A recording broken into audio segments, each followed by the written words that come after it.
समझ गुड में morning boys. आज हम लेंगे नया टॉपिक और नए टॉपिक का नाम है पंचवर्षीय योजनाएं। क्या नाम है? पंचवर्षीय योजनाएं। पंचवर्षीय योजना, इस टॉपिक को आपने 10वीं में भी पढ़ा होगा। 8वीं क्लास से ये टॉपिक चलता आ रहा है और हमारे 12वीं क्लास में भी ये टॉपिक बहुत ही इंपॉर्टेंट है। लगभग 4 नंबर का ये पूरा टॉपिक है।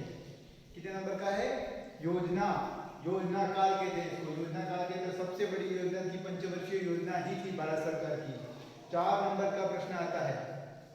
किस्मत से पिछली बार नहीं आया तो इस बार चांस और बढ़ गए हैं इसके आने के। तो विशेष रूप से एक एक पंचवर्षीय योजना को बड़े विस्तार के साथ गहराई से हमें पढ़ना पड़ेगा। ठीक है, बहुत इंपॉर्टेंट टॉपिक है। मेन बातें मैं यहाँ पर पढ़ा रहा हूँ। जब स्कूल चालू हो जाएंगी तब आप इसके बारे में और भी चर्चा कर लेंगे एक बार।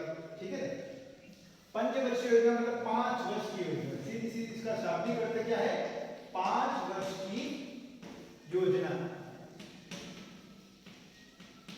5 वर्ष की योजना कि 5 साल तक हम देश को कैसे चलाएं। जैसे कि आपने देखा होगा प्रधानमंत्री का कार्यकाल 5 साल का होता है, किसी भी गवर्नमेंट का कार्यकाल 5 साल का होता है। तो उस 5 साल के अंदर हमें देश को कैसे चलाना है उसकी योजना क्या कहलाती है? पंचवर्षीय योजना। तो बात करेंगे कि पंचवर्षीय योजना कहां से आई, कब से लागू हुई, क्या हुई। तो पहले याद रखना है कब से स्टार्ट हुई, शुरुआत।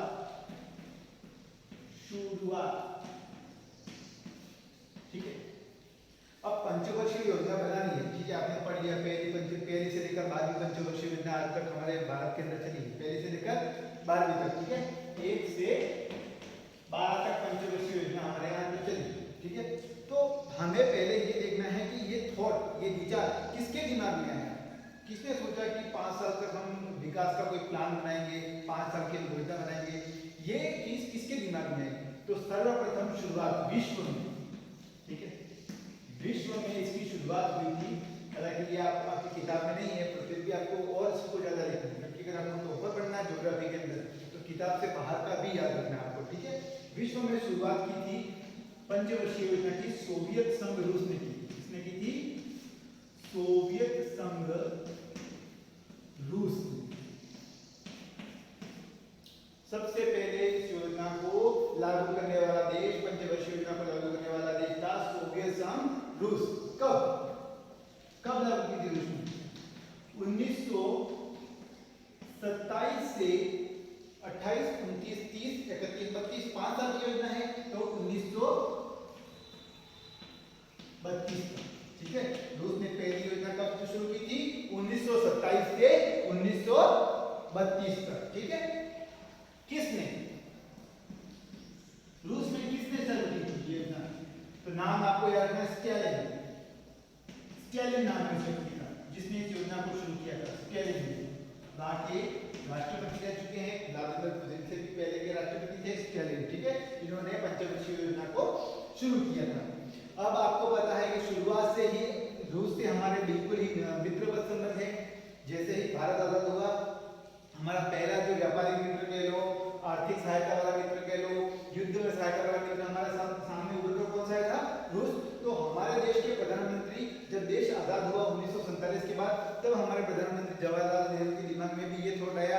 वो गए रूस, उन्होंने देखा कि यहाँ पर इस तरह से पंचवर्षीय योजना की शुरुआत हो रही है, तो क्यों ना हम देश में लागू करें। तो भारत में पंचवर्षीय योजना कितना है? भारत में पंचवर्षीय योजना के जनक किसे कहा जाता है? योजना के जनक जवाहरलाल नेहरू। ठीक है, पंडित जवाहरलाल नेहरू ने भारत के अंदर पहली बार पंचवर्षीय योजना को लागू किया था। कब से लागू किया था?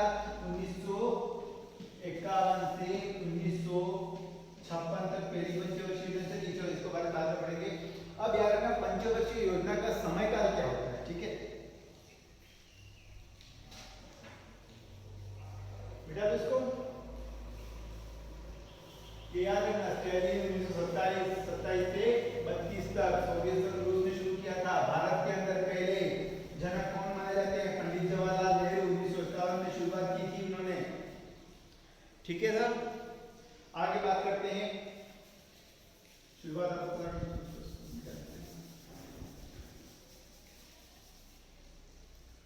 समयावधि, समयावधि कोई भी पंचवर्षीय योजना हो, आपको पीछे का साल ही पंचवर्षीय योजना का याद रखना है, उसकी तारीख याद नहीं रखनी है क्योंकि तारीख बिल्कुल सेम है सबकी।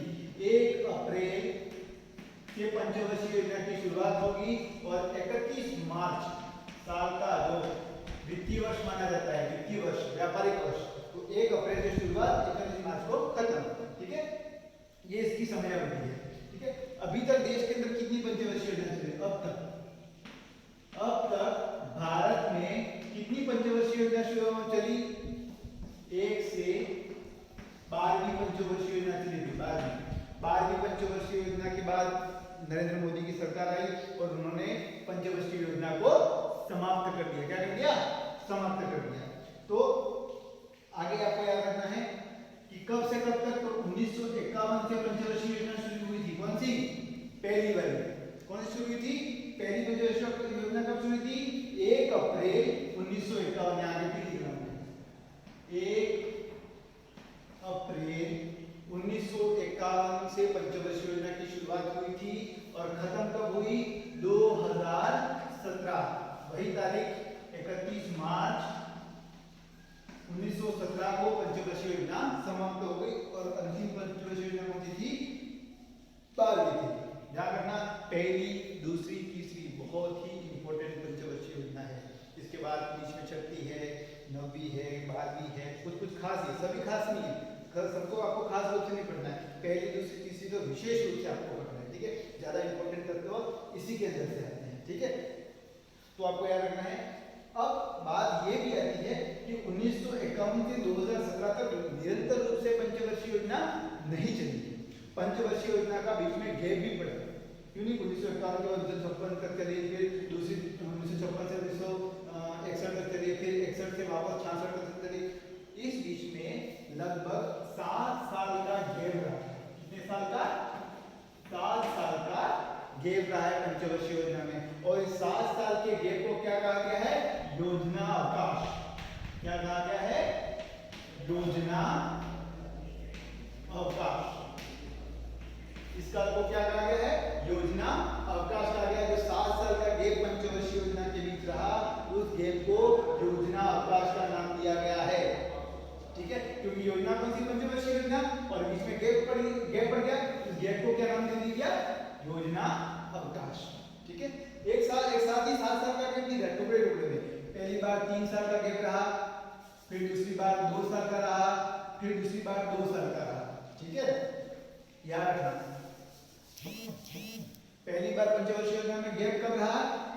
3 साल का रहा, फिर 2 साल का रहा, फिर 2 साल का रहा। इस तरह से गैप हुई। पहली बार गैप कब पड़ा? तो वो भी आपको याद रखना है।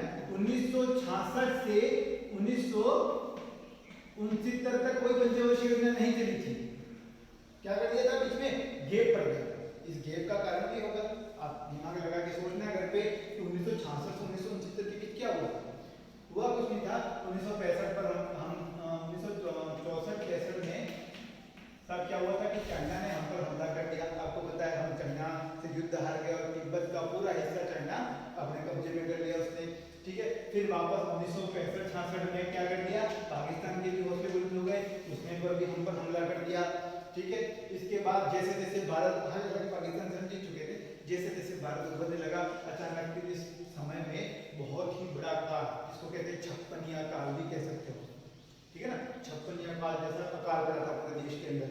तो इसके कारण ये 3 साल का सरकार ने गैप कर दिया कि जब उनको कोई योजना चलानी नहीं है, 3 साल तक देश की गरीबी, भूखमरी, अकाल से निपटने के लिए, युद्ध से निपटने की तैयारी करोगे। ठीक है, तो पहला गैप क्यों पड़ा था? इस कारण पड़ा था 1966 से 1969। वेरी वेरी इंपॉर्टेंट है, ये याद रखना। 3 साल का गैप कब पड़ा? 1966 से 1969, 66, 67, 68, 69, 3 साल का गैप। दूसरी बार कब गैप पड़ा? दूसरी बार गैप पड़ा था 1978 से 1980 के बीच में। ठीक है, ये भी आपको पता है। 1978 से 1980 के बीच गैप पड़ा था। कारण क्या था?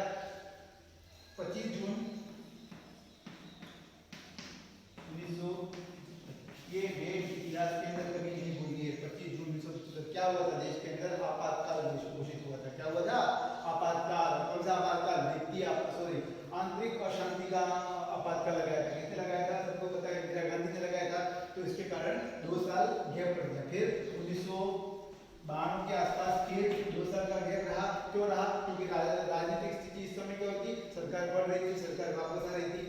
13 दिन में अटल बिहारी साहब वाजपेयी की सरकार गिर गई, फिर वापस उधर मोरारजी देसाई की सरकार गिर गई, इसलिए 2 साल का गैप फिर यहाँ पर पड़ा। तो टोटल कितना गैप पड़ा? 1951 से लेकर 2017 तक जो पंचवर्षीय योजना चली उसमें 7 साल का गैप रहा। उस 7 साल के गैप को क्या कहा गया है? योजना अवकाश कहा गया है। और योजना अवकाश कितने साल का था? 7 साल का था।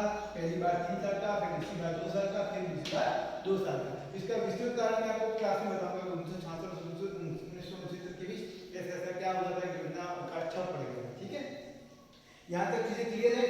ठीक है, वापस समझा रहा हूँ। पहली पंचवर्षीय योजना 1951 1 अप्रैल 1951 से शुरू हुई। लास्ट 31 मार्च 2017 को 12वीं पंचवर्षीय योजना समाप्त। मोदी सरकार के आने के बाद उन्होंने इस योजना को नाम बदलकर योजना कौन सा आयोग कहते हैं? नीति आयोग बना दिया।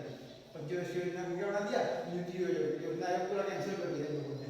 ठीक है, समय सब पे रखना है। 1 अप्रैल से पंचवर्षीय योजना शुरू होगी और 31 मार्च को समाप्त हो जाएगी। पीछे के साल ही अपन को बार बार याद रखना है। ठीक है, दुनिया में पहली बार पंचवर्षीय योजना कब लागू हुई? 1927 से 1932 के बीच। कहाँ शुरू हुई थी? सोवियत संघ रूस में। सोवियत संघ रूस में किसने शुरू की थी? स्टालिन ने। ठीक है, स्टालिन जो राष्ट्रपति थे उन्होंने। और स्टालिन राष्ट्रपति की नकल करते हुए प्रधानमंत्री जवाहरलाल नेहरू ने भारत में 1951 से पंचवर्षीय योजना की शुरुआत कर दी। ठीक है, समझ में आ गया? अब आगे बढ़ते हैं पहली पंचवर्षीय योजना। ठीक है,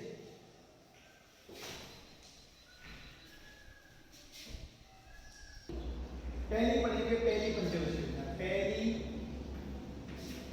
पंचवर्षीय योजना, पहली पंचवर्षीय योजना हम पढ़ेंगे। ठीक है, बिल्कुल ही ध्यान से पढ़ना है, इसको व्यवस्थित नोट्स उतारने आपको। एक जरा भी लापरवाही इन पंचवर्षीय योजना के अंदर करना मत। और खासकर पहली, दूसरी और तीसरी पंचवर्षीय योजना में कोई रिस्क लेना मत। बिल्कुल सुव्यवस्थित तरीके से बढ़िया नोट्स पढ़ने चाहिए। पहला हम लिखेंगे कि कार्यकाल। ठीक है, या समय अवधि। समय अवधि भी कह सकते हो, कार्यकाल भी कह सकते हो। कि पहली पंचवर्षीय योजना कब से कब चली? वही आपकी तारीख 1 अप्रैल 1951 टू 31 मार्च 1956 1956। ठीक है, 5 साल की है, 5 साल तक ही चलेगी। 1956 तक चली थी। ठीक है, प्रधानमंत्री का नाम अगर हम लिख रहे हैं, आपको भी इधर याद रखना पड़ेगा। इससे क्या होगा कि पॉलिटिकल का भी नॉलेज बढ़ेगा। सॉरी, एक चीज मैं भूल गया, इसको यहाँ पर भी मैं पॉज कर रहा हूँ। पहले याद रखना कि पंचवर्षीय योजना है वो किस सूची का विषय है। ठीक है, सूची। राजनीति में आपने अनुसूचियां पढ़ी है, संविधान में कितनी अनुसूचियां है? टोटल 12 अनुसूचियां है। याद है ना? चलो मैं बता देता हूं। पहला राज्य।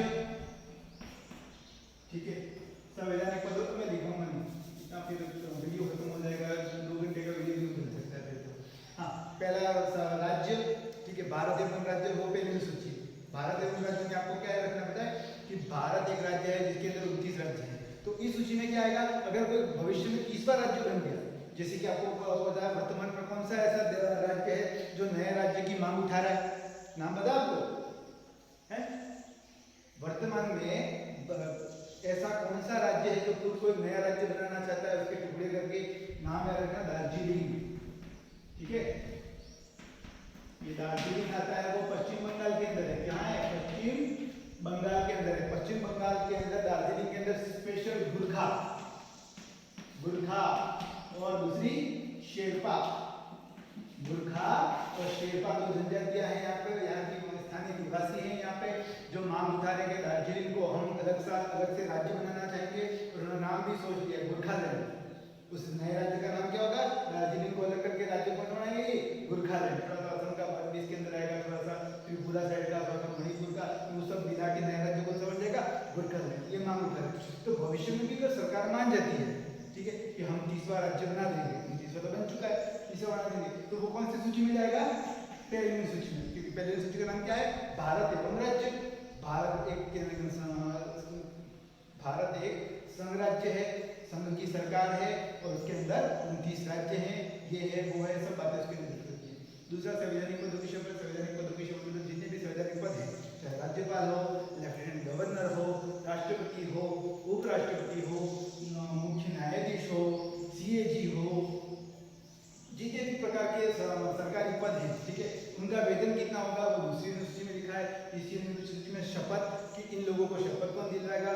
चौथी अनुसूची में लिखा है राज्यसभा की सीटें कि राज्यसभा की सीटें किस राज्य में कितनी होंगी। जैसे राजस्थान में पता है राज्यसभा की सीटें कितनी है 10, ठीक है, तो ये सब चीजें कितनी लिखी है चौथी अनुसूची में। पांचवी अनुसूची में लिखा है एसटी और एससी के बारे में, एसटी को कितना आरक्षण देना है, एससी को कितना आरक्षण देना है, किस राज्य में कितना आरक्षण होगा, ये सब पांचवी अनुसूची में लिखा है। छठी अनुसूची में 4 पहाड़ी राज्य, क्या रखना है आपको 4 पहाड़ी राज्य। 4 पहाड़ी राज्य एटीएमएम सूत्र है, असम, त्रिपुरा, मेघालय और मणिपुर 4 ऐसे राज्य हैं इनके लिए विशेष योजना सरकार ने शुरू की थी, वो छठी अनुसूची में। और 7वीं अनुसूची वाली कौन सी है सूचियां, ठीक है, कि संविधान के अंदर कितनी सूचियां हैं 3 सूचियां हैं, याद रखना कितनी सूचियां हैं 3।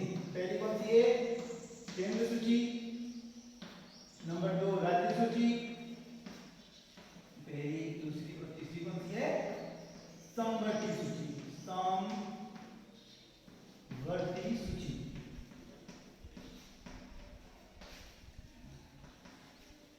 पहली केंद्र सूची, दूसरी राज्य सूची और तीसरी समवर्ती सूची।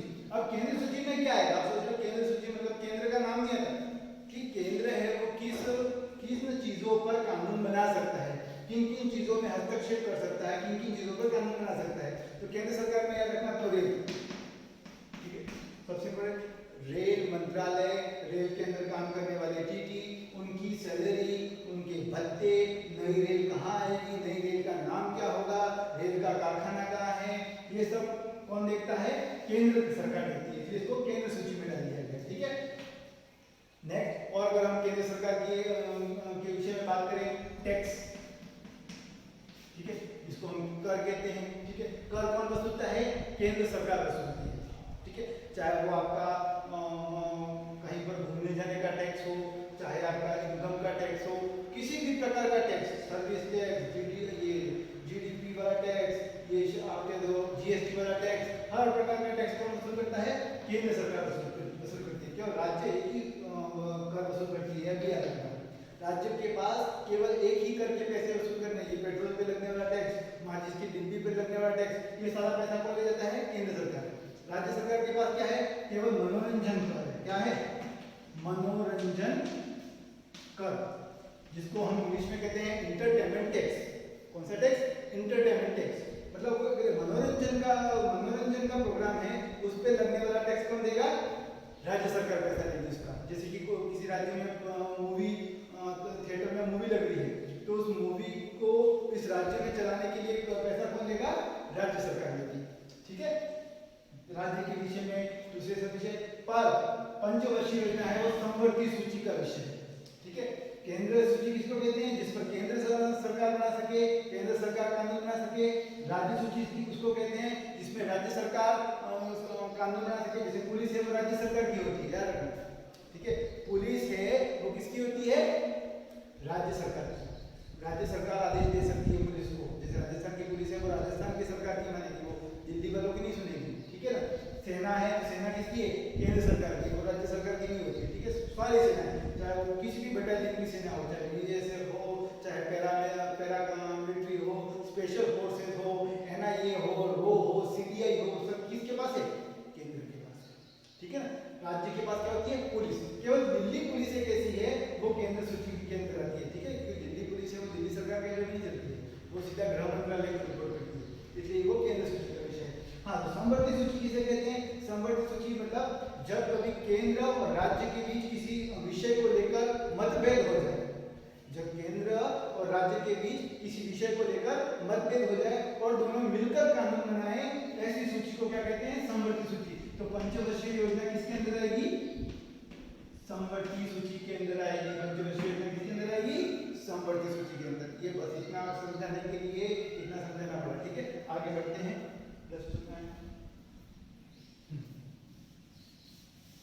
याद रखना समवर्ती सूची का विषय, ठीक है। अब हम वापस आ जाते हैं जहां तक हमने छोड़ा था इसको, ये मैंने बोला उसकी भी नोट बना सकते हो आप, दिमाग को थोड़ा। प्रधानमंत्री कौन था उस समय, सीधी सी बात है, स्वतंत्र भारत के पहले प्रधानमंत्री हमारे कौन थे पंडित जवाहरलाल नेहरू, इतना ही याद रखना, ठीक है। प्रधानमंत्री कौन थे? पंडित जवाहरलाल नेहरू। अब बात क्या करते हैं मॉडल की, कि इस पंचवर्षीय योजना का मतलब 5 साल के अंदर क्या काम करना है, क्या काम नहीं करना है, कितना करना है, कितना परसेंट करना है, इसका मॉडल किसने बनाया था? Harrod Domar. Harrod Domar model. इस मॉडल का नाम क्या था? Harrod Domar. ये दोनों अलग अलग इंसान हैं, इन्होंने मॉडल दिया था हेराल्ड डोबर मॉडल, ठीक है। लक्ष्य या प्राथमिकता भी कह सकते हैं इसको, ठीक है। 5 पॉइंट लगभग बनाएंगे अपन। समयावधि, प्रधानमंत्री कौन थे, मॉडल कौन था, लक्ष्य क्या क्या थे और विशेष बात क्या थी, कितना है। तो लक्ष्य किसके? इस पूरी पंचवर्षीय योजना के अंदर 1951 से 1956 के बीच एक ही विषय के ऊपर काम किया गया, वो है कृषि के ऊपर, ठीक है। कृषि एवं कृषि से जुड़े उद्योग, कृषि एवं कृषि से जुड़े व्यवसाय, उद्योग नहीं कहेंगे, व्यवसाय, ठीक है। ये खास एक ही लाइन आपको याद रखनी है, कोई गजावारी नहीं। पंचवर्षीय योजना के अंदर किताब के अंदर कोई फाक फाक के नोट्स नहीं लिखने हैं, कोई ज्यादा लोड नहीं लेना है। लक्ष्य क्या था? एक ही लक्ष्य, कृषि एवं कृषि कार्य से जुड़े व्यवसाय पर ध्यान देना। क्योंकि आपको पता है हम 1947 तक गुलाम रहे, ठीक है। 3 साल तक हमें भारत की फॉर्मेलिटी के ये सीमा बनाना है, दूसरे राज्यों को मिलाना, जैसे कि आपको पता था कश्मीर को मिलाने में पसीना आ गया, गोवा को मिलाना पड़ा, पुडुचेरी, लक्षद्वीप, इन सबको मिलाना पड़ा, जूनागढ़, हैदराबाद, ऐसे बहुत से राज्य थे जिनके मिलने में 3 साल ऐसे ही अपने निकल गए थे। तो 1951 में हमने सबसे ज्यादा जोर किस पर दिया था? खेती पे। खेती के अंदर ऐसा क्या करें, कृषि के अंदर ऐसी क्या नई चीज करें जिससे हमें अच्छा उत्पादन प्राप्त हो, हमारा किसान है वो गरीबी रेखा से ऊपर आए। तो पहला लक्ष्य प्रधानमंत्री ने क्या लिया था? कृषि, ठीक है। अब बात करते हैं विशेष, इस 5 साल में क्या विशेष रहा, और ये विशेष सबसे इंपॉर्टेंट होता है, विशेष। और विशेष के अंदर आपको 1, 2 और 3 नाम याद रखने हैं, केवल 3 नाम। और अगर 4 नंबर की एक भी पंचवर्षीय योजना आई, वो एक नंबर नहीं कर सकता अगर आपने इतना क्रम से लिखा। ज्यादा गजामारी नहीं करनी है, फालतू लिखना ही नहीं है एग्जाम के अंदर। अगर इसी विधि से जैसे हमने पढ़ाया है, इस विधि से आप ऐसा लिखोगे तो आपके 4 में से 4 नंबर बिल्कुल आ जाएंगे। तो इस 5 साल में 3 काम सबसे बड़े प्रधानमंत्री जवाहरलाल नेहरू ने अपनी जिंदगी में किए। 5 जितने साल प्रधानमंत्री रहा कुछ नहीं हुआ उससे, पर 2 पंचवर्षीय योजना में इसने अच्छे काम किए। इसमें पहला याद रखना आपको, भाखड़ा नांगल बांध का निर्माण, ठीक है। भाखड़ा नांगल परियोजना बनाई, बहुत अच्छा काम किया। दूसरा काम क्या? दामोदर घाटी परियोजना, दामोदर घाटी परियोजना। कौन सी योजना? दामोदर घाटी परियोजना। और तीसरा काम इसने फिर एक कर दिया, इसके हाथ से अच्छा काम हो गया, हीराकुंड बांध परियोजना, ठीक है। हीराकुंड बांध परियोजना, ये 3 काम। क्योंकि कृषि के लिए सबसे इंपॉर्टेंट चीज क्या है? पानी। पानी नहीं होगा तो खेती होगी नहीं, ठीक है। 3 बड़े बांध बना दिए भारत के अंदर, भाखड़ा नांगल बांध, दामोदर घाटी बांध और हीराकुंड बांध। ये 3 काम विशेष रहे पहली पंचवर्षीय योजना के अंदर। 1951 से 56 तक सरकार ने सबसे इंपॉर्टेंट काम किए, 3 बांधों का निर्माण किया, भाखड़ा नांगल, दामोदर और हीराकुंड, ठीक है। पता भाखड़ा नांगल है आपको, ठीक है। भाखड़ा नांगल से आपको याद रखना है, साइड में लिख रहा हूं, PRH, पंजाब, राजस्थान और हरियाणा, ठीक है। पंजाब, राजस्थान और हरियाणा की संयुक्त योजना है। ये 3 राज्यों की योजना, भारत की नहीं है। 3 राज्यों के किसानों को पानी देने के लिए, पंजाब के किसान, राजस्थान और हरियाणा के किसानों को पानी देने के लिए ये भाखड़ा नांगल परियोजना बनाई गई थी। याद रखना, सिर्फ एक बात रखनी है, भाखड़ा नांगल बांध बनाया तो नदी कौन सी? नदी सीधी बात रखनी है, सतलज। कौन सी? सतलज। याद रह जाएगा। पंजाब, राजस्थान, हरियाणा 3 राज्यों के लिए भाखड़ा नांगल बांध कौन सी नदी पर बनाया गया है? सतलज नदी पर बनाया गया है। लंबा बांध है, बहुत बड़ा है। दूसरा याद रखना आपको, दामोदर घाटी परियोजना। दामोदर घाटी परियोजना सीधी बात है, नाम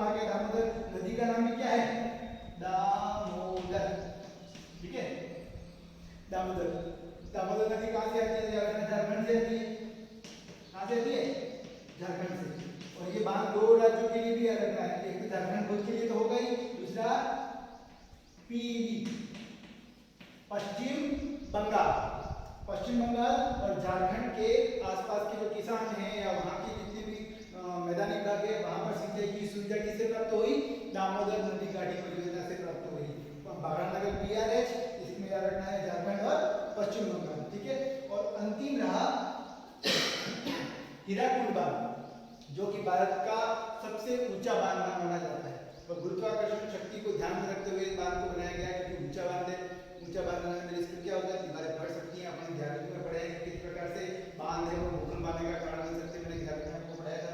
तो हीराकुंड बांध है वो किस नदी पे बनाया गया है, महानदी पर बनाया गया है। कहाँ बनाया गया है, महानदी पर, ठीक है। किस राज्य में है, तो एक सिंपल सी बात, उड़ीसा, ठीक है, उड़ीसा के अंदर ये बांध है। हीराकुंड बांध कहाँ पर है, उड़ीसा में नदी कौन सी है, महानदी। दामोदर कहाँ पर है, सतलज नदी पे। राज्य कौन कौन से है, पंजाब राजस्थान, सॉरी दामोदर है वो झारखंड के लिए और पश्चिम बंगाल के लिए, और बागड़ा PRH और नदी सतलज, सतलज महानदी और दामोदर नदी, तीनों याद रखना। बांध का नाम बागड़ा, दामोदर और हीराकुंड, तीनों पंचवर्षीय योजना के हिस्से थे। ये विशेष बात थी, ठीक है। इसकी एक दूसरी कोई विशेष बात अगर आप और भी 6 नंबर लाना चाहते हो मैं बता दूं, 1952 के अंदर सामुदायिक विकास कार्यक्रमों का की शुरुआत की गई थी। सामुदायिक विकास कार्यक्रम, आपको पता है हर गांव के अंदर सामुदायिक भवन भी होते हैं, ठीक है। तो सामुदायिक विकास कार्यक्रम मतलब एक गांव के अंदर पूरे समुदायों के लिए विकास करने की योजना सर्वप्रथम कहाँ बनाई गई थी, इसी योजना के अंदर बनाई गई थी, जिसका नाम है सामुदायिक विकास कार्यक्रम। कब शुरुआत हुई थी, 1952 के अंदर। ये दोनों बात विशेष याद रखनी है आपको, ठीक है। प्रथम पंचवर्षीय योजना कंप्लीट हो गई, ठीक है।